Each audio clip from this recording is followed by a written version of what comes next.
Hi, my friends. This is Rick, the Grease Man, and I'll come back at you with another one of my stories from my years in the convenience store industry.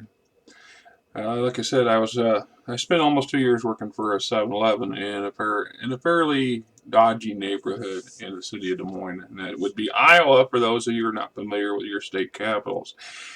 Anyway, we had a small deli section where you met, fresh sandwiches and cheese, sliced cheese, things like this. And each store in the town, the big stores, had one of these. Now, instead of having somebody fully manning it at all times, we had a young lady who split her working day up between three of our convenience stores. And she would come into our location last, which I always told her I thought she should come in first earlier in the day. Uh, Coming in later in the evening is, like I said, when most of the drama takes place at this place. So it was a typical Friday evening, very busy. I was the assistant manager, and we had a clerk and working the cash registers alongside me. So you're at a busy location. You have multiple cashiers operating, and this lady come in to do her make sandwiches and set up things for the weekend, and went about her regular routine without any hitch or undue drama. She had parked her car, which was a very large Oldsmobile back in the, we're talking back in the late 80s here, so it was probably a 70 Olds, which are huge. The back seats, front seats, there's trunks, there's lots of space in it.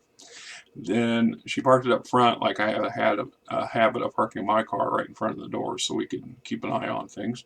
And so she packed up, went to go home. She goes out to her car and then comes running back in a bit of a panic. And she exclaims, there's somebody in the back seat of my car. Which at that point, the clerk and I both kind of took looks, traded looks, and I says, what do you mean there's somebody in the back of your car? He says, there's somebody stout in the back seat of my car. He's like, they're snoring, they're sleeping. Well, you locked your car doors, right? Okay. So anyway, the clerk and I, we ran outside to go look in the back of her car, and sure enough, there was a homeless fella who had crawled into the back seat and promptly passed out. And she was getting very upset at the time. Wanted to call the police. And I says, well, let's be truthful here. The police aren't likely to come down here in a hurry for this. Second, it's just a homeless guy passed out. I mean, he's not really hurting anything. I'm not totally sure he was aware of where he was crawling into sleep anyway. So the clerk and I proceeded to take this fellow, since I couldn't wake him up, grabbed him by the shoulders, and we drug him out of the car. She immediately got in her car and drove off in a bit of a tizzy and upset. The clerk goes, so what are you going to do with him? And I says, I don't know. What do you do? Where do these fellows usually sleep? And he says, well, they sleep in dumpsters. Well, this obviously our convenience store dumpster is nowhere near as accommodating and nice as the one here in the image, but the point kind of the same. And I thought, well, okay, perhaps they do, they don't. I don't know. I don't make a habit of getting too detailed or into people's habits of how they get by.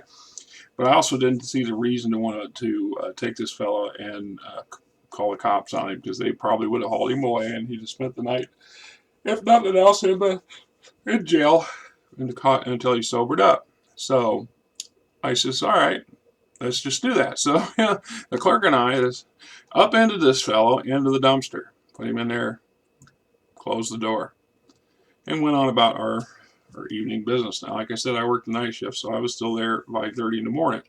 I was there I was working 7 to 7 at that point. So I was there till 7 in the morning to give the manager time to get in, open safe, do a bank run, that kind of thing.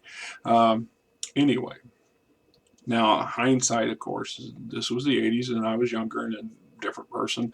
I probably would not put this fellow in the dumpster. I most certainly would not allow the garbage guys to come and pick him up. And I was aware that that was not the morning that they were going to arrive anyway. And the dumpster was half full, mostly of cardboard products.